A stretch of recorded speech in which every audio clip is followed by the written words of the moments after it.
اور تیسرا ہے ہیومن جو سمگلنگ ہے اس کی روک تھام. دیکھیں افغانستان کی سرزمین نیٹو فورسز اور امریکن فورسز کے دور میں جن علاقوں میں پوست کاشت ہو رہی تھی وہاں تقریباً وہ تلف کر دی گئی تھی، لیکن اب دوبارہ پوست جو اوپیم ہے اس کی کاشت شروع ہوئی ہے اور یہ جو ہے کلیدی کردار ادا کرتی ہے ہیروئن میں. تو یورپی یونین کی اور دیگر ملکوں کی یہ تشویش ہے کہ افغانستان سے جو ہے منشیات کی تیاری ہو رہی ہے، افغانستان سے منشیات کی تیاری کو روکا جائے. اس کے ساتھ ساتھ منشیات کا جو سرمایہ ہے وہ دہشت گردی کے لیے استعمال ہو رہا ہے. ان کا کنسرن یہ بھی ہے کہ یہ اس کو روکا جائے اور اس کے لیے ہتھیار جو ہیں جو افغانستان سے سمگل ہو رہے ہیں دیگر ملکوں میں ان کی سمگلنگ بھی روکی جائے. پاکستان کا حوالہ اس لیے بھی اہمیت کا حامل ہے کہ پاکستان نے بارڈر سمگلنگ بارڈر مینجمنٹ کے لیے بہت اقدامات کیے ہیں، سمگلنگ کو روکنے کے لیے اقدامات کیے ہیں اور اس کے لیے پوری افغان بارڈر کو خاردار تار سے بند کیا گیا تھا. لیکن افغان طالبان اور وہاں ٹی ٹی پی کے جو ایکٹیوسٹ ہیں انہوں نے اس بارڈر مینجمنٹ کو ماننے سے انکار کر دیا ہے. یہی وجہ ہے کہ آج پاکستان کے اقدامات جو ہے بعض اوقات وہ تسلیم نہ صرف تسلیم نہیں کیے جاتے بلکہ ہمیں فیل بھی نظر آتے ہیں کہ یہاں سے ناپسندیدہ عناصر کی آمد و رفت جو ہے وہ کنٹرول نہیں ہو پا رہی اور یہی وجہ ہے کہ وہ آتے ہیں افغانستان کی سرزمین سے، یہاں پاکستانی فوج کی جو پوسٹیں ہیں اس پر حملہ آور ہوتے ہیں. بالکل ایسے ہی ہے. پاکستان کی تنصیبات کو نشانہ بناتے ہیں، پاکستان کے عام شہریوں کو نقصان پہنچاتے ہیں اور پاکستان میں دہشت گردی کی جو لہر ہے وہ اسی بنیاد پر بڑھ رہی ہے کہ بارڈر مینجمنٹ کو افغانستان سائٹ سے کنٹرول نہیں کیا جا رہا. تو پاکستان کی یہ تشویش اس پر عالمی برادری جو ہے پوری طرح سے مطمئن ہے اور عالمی برادری پاکستان کی تشویش پہ بجا طور پر ہم نوا ہے کہ افغانستان کا بارڈر جو ہے محفوظ ہونا چاہیے. یہاں سے نہ صرف انسانی سمگلنگ بلکہ دیگر جو غیر قانونی منشیات ہیں یا دیگر اشیاء ضروریہ کی جو سمگلنگ ہے ان سب کو روکا جانا چاہیے تاکہ یہ بارڈر جو ہے یہ ایک پرامن بارڈر ہو اور یہاں یہ اس بارڈر کو ہاٹ بارڈر قرار نہ دیا جا سکے. جب تک یہ بارڈر پرامن نہیں ہوگا افغانستان پرامن نہیں ہو سکے گا. ٹھیک ہے صافی صاحب، آپ پاکستان کی پوزیشن کو کیسے دیکھتے ہیں؟ پاکستان کو اس کانفرنس میں آپ کہاں دیکھ رہے ہیں؟ ہمارا جو سب سے بڑا مطالبہ یا ہمارا جو کنسرن ہے وہ دہشت گردی سے نجات ہے. ہم یہ چاہتے ہیں کہ دہشت گردی سے ہمیں نجات ملے، اسے ہماری جان چھوٹ جائے اور جو وعدہ افغانستان نے کیا تھا کہ ہماری سرزمین کسی ہمسائے ملک کے لیے استعمال نہیں ہوگی اس پر عمل درآمد کیا جائے. دیکھیے یہ بات کسی کو اچھا لگے برا لگے لیکن پاکستان افغانستان کے معاملے میں ایک اہم سٹیک ہولڈر ہے. دنیا جب بھی افغانستان کے ساتھ انگیج کرتی ہے تو پاکستان کو اگنور نہیں کر سکتی اگر وہ چاہے بھی. تو اس حوالے سے انڈیا کا کردار ہمیشہ گناؤنا رہتا ہے. اس وقت جو وی پی سنگھ ہے افغانستان کے لیے انڈین خصوصی نمائندہ، وہ دوحہ میں موجود ہے. ان کی بھرپور کوشش رہی ہے کہ پاکستان اور افغانستان کے ساتھ تعلقات بحالی کی جانب نہ بڑھے، لیکن اللہ تعالیٰ کا شکر ہے کہ پاکستان کی اہمیت اور پاکستان کی جو اہم سفارتکاری ہے اس کے نتیجے میں اس پورے پروسیس میں پاکستان کا جو ایک کردار ہے وہ انتہائی نمایاں رہا. امریکی نمائندے نے جو پاکستان کے نمائندے سے خصوصی ملاقاتیں کی ہے وہ اہمیت کے حامل ہے، سائیڈ لائنز پہ گیا. اور پھر طالبان کے ساتھ جو براہ راست پاکستان کے نمائندے کی بات چیت ہوئی ہے وہ بھی حوصلہ افزا ہے. تو نہ چاہتے ہوئے پاکستان کی اہمیت کو تمام سٹیک ہولڈرز کو، تمام ذمہ داروں کو تسلیم کرنا پڑتا ہے کیونکہ پاکستان ہر لحاظ سے ایک تو پاکستان کی دل سے یہ خواہش ہے کہ افغانستان کی سرزمین پہ لگی آگ ہمیشہ کے لیے بجھ جائے کیونکہ اس کی تپش ہمیں براہ راست ریسیو ہوتی ہے. افغانستان میں جب بھی بدامنی ہوتی ہے پاکستان کا امن خراب ہوتا ہے. اب آپ دیکھ لیجئے گا کہ افغانستان میں حکومتی رٹ کمزور ہے تو اس کے اثرات ہمارے ملک میں رونما ہو رہے ہیں. وہاں پہ ٹی ٹی پی کے دہشت گرد دندناتے پھر رہے، وہاں ایس کے پی جو ہے وہ بے قابو ہوتا جا رہی ہے. القاعدہ کی ہم بات کریں، ای ٹی آئی ایم کی ہم بات کریں، باقی دہشت گرد تنظیموں کی ہم بات کریں تو افغانستان میں یہ ان کی موجودگی اور ان کی کارستانی آپ کسی سے ڈکی چھپی کوئی بات نہیں ہے. اگر ہماری مسئلے کا کوئی حل نظر آتا ہے، کوئی آؤٹ کم آپ دیکھتے ہیں دہشت گردی دیکھیے فوری طور پہ تو ہانیسٹلی اگر ہم بات کریں تو فوری طور پہ تو کوئی حل نہیں ہے کیونکہ افغانستان کا مسئلہ طویل بھی ہے، گمبھیر بھی ہے اور پیچیدہ بھی ہے. لیکن بات چیت جو ہے وہ آپ کے مسائل کے حل کے دروازے ضرور کھولتا ہے. تو ہم امید کرتے ہیں کہ اس سے ہمیں ایک سمت نظر آ جائے گی. کم از کم طالبان کو ایک دوبارہ ریمائنڈ کروایا جا رہا ہے ان کی عالمی ذمہ داریاں، گوچہ وہ عبوری حکومت عالمی سطح پہ تسلیم شدہ حکومت نہیں ہے، لیکن وہ پھر بھی اگر اقوام عالم کے ساتھ انہوں نے آگے بڑھنا ہے تو پھر دنیا کی کچھ جو اہم باتیں ہیں، جو بنیادی باتیں ہیں، وہ طالبان کو تسلیم کرنا ہوگی. اور اگر ان کی استطاعت نہ بھی ہو تو اگر وہ کوشش بھی کریں گے تو پاکستان جیسے ممالک ان کی مجبوریوں کو سمجھتا ہے، ان کی پھر ضرور جو ہے ہم ہاتھ بٹائیں گے. لیکن اگر وہ آنکھیں بند کر کے اپنی سرزمین کو دوسرے ملکوں کے خلاف استعمال کرنے کی اجازت دیں گے یا اس کو اگنور کریں گے تو یہ بات پاکستان سمیت کسی کے لیے بھی قابل قبول نہیں ہے. ٹھیک ہے. اچھا اقرار صاحب، اسی پہ میں چاہتی ہوں کہ ذرا تھوڑا سا اس کو سم اپ کر لیتے ہیں. جن مسائل کا آپ نے ذکر کیا تھا اسی کو اگر آپ نظر میں رکھیں تو کیا ایکسپیکٹیشنز ہیں، کیا مثبت نتائج آپ کو نظر آ رہے ہیں، آؤٹ کم کیا ہو سکتا ہے اس کانفرنس کا؟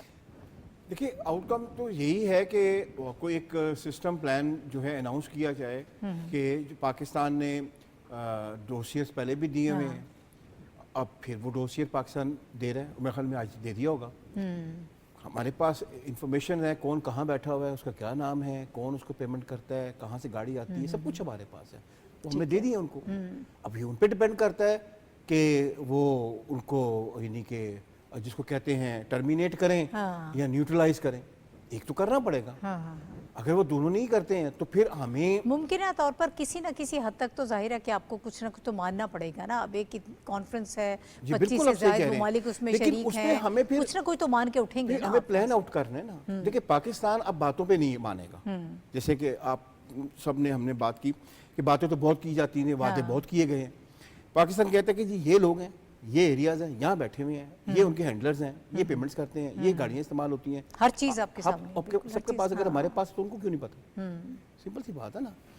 تو آپ ان کو ہمیں دے دیں یا مار دیں یا ہمارے حوالے کر دیں. کچھ ایک تو کچھ کریں نا.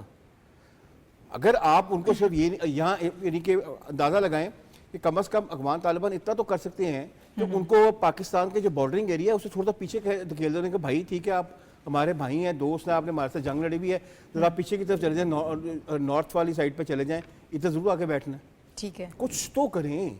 اس سے پہلے اس کے علاوہ ہمیں فائدہ کوئی نہیں. اور جب آپ کی خواہش بھی ہے ایک تو یعنی تسلیم کرنا تو ایک بہت بڑی بات ہے کہ آپ یہ چاہتے ہیں کہ ہمارے مسائل حل کرنے کے لیے ہمارا ساتھ دیں، افغان عوام کو نہ چھوڑیں، مغربی دنیا سے ممالک سے تعلقات آپ بڑھانا چاہتے ہیں تو پھر ظاہر ہے کہ یہ بھی خواہش ہے کہ پاکستان کی مدد کر رہا ہے، ان کی یہ بھی خواہش ہے کہ پاکستان کو اپنا ہیلپ دے تو پھر یہ چیزیں کر دینا. یہ میں نہیں کہہ رہا ہوں کہ خواہش نہیں ہے. ان میں یعنی کہ بہت سارے وہ پاکستان سے بڑی محبت کرنے والے لوگ ہیں، لیکن وہ محبت ہمیں گراؤنڈ پہ نظر نہیں آ رہی ہے. اس کی ایک اور بھی بہت بڑی وجہ ہے. بات یہ ہے کہ ایک ریسنٹلی ایک رپورٹ میرے نظر سے گزری کہ 3600 ارب روپے کا والیوم ہے جو کہ اپنا سمگلنگ ہوتی ہے ایران اور افغانستان بارڈر سے. 3600 ارب روپے کی سمگلنگ، جس میں ویپن، نارکو اور ہاؤس ہولڈ کی سمگلنگ شامل نہیں ہے. اگر آپ کیونکہ اس کی ہمارے پاس ڈاکومنٹس ہی نہیں ہیں، باقی تو ہم نے اکٹھے کر لی ہیں. اب دیکھیں اتنا بڑا بزنس ہو رہا ہے. اگر یہ آپ کے بارڈر نارملائز ہوتے ہیں اور پاکستان ایک ہارڈ سٹیٹ بنتا ہے اور سافٹ سٹیٹ سے باہر نکلتا ہے تو لوگوں کو نقصان ہوگا 3600 بلین کا. اس لیے بہت سٹیک ہولڈرز ہیں وہ جاتے ہیں کہ یہاں پہ جنگ جاری رہے، یہاں پہ انفلٹریشن جاری رہے، کیونکہ انفلٹریشن سے مراد ہے کہ opening of the border towards Pakistan. ٹھیک ہے. بہرحال جب اعلامیہ اس کا آئے گا تو پھر ہم زیادہ بہتر طریقے سے اس پہ گفتگو ہو پائے گی. ابھی تو سارے امکانات ہیں، ممکنات میں سے ہیں کہ کیا ہو سکتا ہے. جو چیزیں وہاں پر اہداف طے کیے گئے ہیں، جو ڈسکشنز ہوں گی، اس پر دوبارہ بھی بات ہوگی. ابھی ہم تھوڑا سا پاکستان کے معاشی حالات کے حوالے سے چاہتے ہیں کہ تھوڑی سی گفتگو کر لیں. بجٹ کے بعد کے جو معاملات ہیں ان کو تھوڑا سا دیکھتے ہیں کہ اس وقت کیا سچویشن ہے. وزیر اعظم صاحب بارہا یہ کہہ چکے ہیں کہ بہت مشکل حالات میں ہم نے یہ بجٹ طے کیا ہے اور IMF کے ساتھ مل کر اس بجٹ کو بنانا ایک بہت مشکل ٹاسک تھا، لیکن ہم نے بھرپور کوشش کی کہ جس حد تک ہم ریلیف پہنچا سکتے ہیں لوگوں کو پہنچائیں. اس میں سیلریڈ کلاس کو اور کچھ اور لوگوں کو ہم نے ریلیف دینے کی کوشش کی ہے. لیکن جب یہ پیکج ہم حاصل کر لیں گے IMF کے ساتھ جو اس وقت ہمارا چل رہا ہے، تو اس کے بعد ہم اس پوزیشن میں ہوں گے کہ زیادہ بہتر طریقے سے عوام کو کچھ ریلیف فراہم کر سکیں. اس کے علاوہ کچھ رپورٹس بھی ہیں جو اس وقت ہمیں یہ سجیسٹ کر رہی ہیں. عالمی بینک کی ایک رپورٹ یہ بتا رہی ہے کہ پاکستان کی جو اس میں معیشت کے حوالے سے اگر بات کریں تو نمو میں بہتری آئی ہے. اسٹاک ایکسچینج کی بات کر لیں تو 79,000 پوائنٹس جو ہے وہ اس کو ٹچ کر رہا ہے. یہ بھی ایک اچھی خبر ہے. ایکسپورٹس میں بھی اضافے کی خبریں ہمیں مل رہی ہیں. اوور آل ٹیکس نیٹ میں زیادہ سے زیادہ لوگوں کو لانے کی کوشش کی جا رہی ہے، اور اب یہ کہا جا رہا ہے کہ اس میں عام لوگ جو پہلے اس میں شامل ہیں صرف وہ اس کا حصہ نہیں ہوں گے، اشرافیہ کو بھی اس کا حصہ بنایا جائے گا اور اس پر فوکس کیا جائے گا. یہ ہمارے پاس ایک ہمیشہ سے ایک خواہش رہی ہے کہ ٹیکس نیٹ میں زیادہ سے زیادہ لوگوں کو لے کر آئیں اور ایک ایسا نظام مرتب کریں کہ جس میں تمام لوگ شامل ہوں. اور FPR کا بھی یہ کہنا ہے کہ جو ان کے ٹیکس نیٹ کے حوالے سے جو ٹارگٹس سے اسی کے حوالے سے اگر بات کریں تو اس میں کافی زیادہ لوگوں کو شامل کر لیا گیا ہے. میں اسی پر چاہتی ہوں کہ ذرا ہم تھوڑی سی اپنی ڈیبیٹ کریں. حافظ صاحب، اس وقت جو سچویشن ہے اس کو آپ دیکھیں، جو معاملات ہیں IMF کے ساتھ بیٹھ کر بجٹ بنانا یقیناً ایک بہت مشکل کام تھا، لیکن دوسری طرف ظاہر ہے کہ پبلک کی ایک ڈیمانڈ ہوتی ہے. عوام جو ہے وہ یہ چاہتے ہیں کہ ہمیں ریلیف فراہم کیا جائے. انہیں یہ آپ کی شرح نمو میں کتنی بہتری آئی ہے، ایکسپورٹس میں کتنا اضافہ ہوا ہے، لوگوں کو اس بات کی سمجھ نہیں آتی. وہ یہ چاہتے ہیں کہ ٹرکل ڈاؤن افیکٹ نظر آنا چاہیے. انہیں کتنا ریلیف ملا. جی اصل بالکل. بات یہ ہے توقعات بہت زیادہ ہوتی ہیں. بجٹ جو ہے آج سے انفورس ہو چکا ہے، اور نئے مالی سال کے بجٹ میں جو اہداف مقرر کیے گئے تھے اس سے پہلے دیکھیں حکومت نے ایک معاشی ایجنڈا طے کیا تھا، اور معاشی ایجنڈے کے تحت یہاں پر اس ایک جامع اصلاحات جو ہیں وہ مختلف شعبوں میں لائی گئیں. خاص طور پر معیشت کی بحالی کے لیے حکومت نے جو اہداف مقرر کیے تھے، حکومت جو ہے جب سے یہ میاں شہباز شریف صاحب کی حکومت اقتدار میں آئی ہے، اس کا اولین ترجیحی ایجنڈا یہی تھا کہ معیشت کو بحال کیا جائے اور پاکستان کو معاشی طور پر مستحکم بنایا جائے. تو جو ہمارا بجٹ ہے وہ بھی انہی اہداف کا آئینہ دار اس لحاظ سے نظر آتا ہے کہ ہم نے تجارتی خسارے کو کم کرنے میں کچھ کامیابی حاصل کی ہے. ہم نے پاکستان کی جو برآمدات ہیں، خاص طور پر ہم دیکھ رہے ہیں کہ IT کی برآمدات جو ہیں وہ اسپیشلی ان میں اضافہ ہو رہا ہے بتدریج. اس کے ساتھ ساتھ ہم دیکھیں کہ حکومت نے یہ وعدہ کیا تھا کہ اخراجات میں کمی کی جائے گی. پرائم منسٹر نے وہ تمام شعبے اور اس کا آغاز کیا ہے PWD سے کہ وہ تمام ادارے جو خسارے کا شکار ہیں، جہاں کرپشن بہت زیادہ ہو رہی ہے، ان کو ختم کیا جائے گا، اور اس کا آغاز بھی ہو چکا ہے. اور اس سلسلے میں 81 اداروں کی نشکاری بھی ہو رہی ہے، جس میں PIA بھی شامل ہے. اور اب PIA کے لیے کہا جا رہا ہے، آج ہی اناؤنسمنٹ آئی ہے کہ PIA کی پری بڈنگ جو کمپنیز ہیں ان کو موقع دیا جا رہا ہے کہ ان بات چیت کریں اور ان مقامات کا دورہ کریں جہاں PIA کی انسٹالیشنز موجود ہیں. تو یہ ایک عملی اقدامات ہیں حکومت کے اخراجات میں کمی اور اپنی آمدن بڑھانے کے سلسلے میں. پھر ایک جو خوشائند یہ کہا جا رہا ہے کہ اشرافیہ جو ہے، خاص طور پر پرائم منسٹر نے اپنی کیبنٹ کے ممبران سے بھی کہا ہے کہ وہ کفایت شعاری کی طرف بڑھیں. اور یہی وجہ ہے کہ اب اناؤنسمنٹ یہ آئی ہے کہ وزراء جو ہے بیشتر وزراء جو ہے تنخواہ نہیں لے رہے، اور اسی طرح ان کے سفری اخراجات بھی جو ہیں ان میں بھی کمی کی گئی ہے.